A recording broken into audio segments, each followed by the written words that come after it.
maalin wanaagsan magacaygu waa Xasan Maxamuud Qorone oo ku nool magaalada Kismaayo maanta waxaan joognaa goob weyn oo ah meel aad iyo aad u qurux badan ku haboon dalxiiska ku haboon in waqti lagu qaato aad wanaagsan si aad ogtihiin goob weyn waa meesha webiga Jubba iyo badweynta Hindiya ay ku kulmaan halkaas oo sidaan ognahay adduunka ah meelaha ugu wanaagsan ee dalxiiska loo tago halkan waxaa yaala fursado dhaqaale oo aad iyo aad u badan dhulkaas aadka u qurux badan ee maanta aan joogno ma laha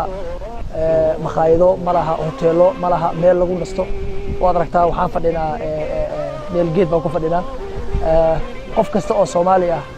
oo halkan ku fikira ama halkan damcayno wax ka sameeyo wuxuu heli karaa fursad dhaqaale oo aad iyo aad u wanaagsan waxyaabo la yaabka waxa kamid ah inagoo haysan dhul saa qurux badan inagoo haysana webiyaal inagoo haysana dhul beereed inagoo haysana bad inagoo haysana xoolo wali wax ka gaajisanahay waa arrin aad looga xumaado in dadka guubay ku nool ee dhulkan saaka u qurux badan ku dhaqan ay raashin ka sugaan WFP iyo hay'ado la mid ah oo iyagu aysan waxba soo saaranin haddii aan bedelin aqligeena haddii aan bedelin qaabka u fikirayno waligeena waxaan ahaanaynaa dad ku hoos nool laakiin haddii aan maankeena ka shaqaysiino wacyiga aan yeelano khayraadka dhulkeedu leeyahay aan ogaano waxaan noqon karnaa ummad isku tashata ummad wax noqota asaageeda iyo geenkeeda la tartanta si aan dhibka uga baxno si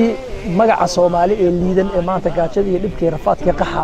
ku suntan aan u bedelno waxaan u baahanahay inaan gacanta is qabsano waxaan u baahanahay inaan midowno waxaan u baahanahay inaan Soomaalinimo ka shaqeyno inta aadaan ka shaqeynin qof walba gaar ka soo dhibnaanaya hal fursad baan haysanaa oo ah in aan dalkan ugu wada noolaano walaalo is ogol oo israba oo wada noolaada taa hadaan weyno waxaan noqonaynaa walaalo wada dhinta cadowgana ku wiirsado oo maasantii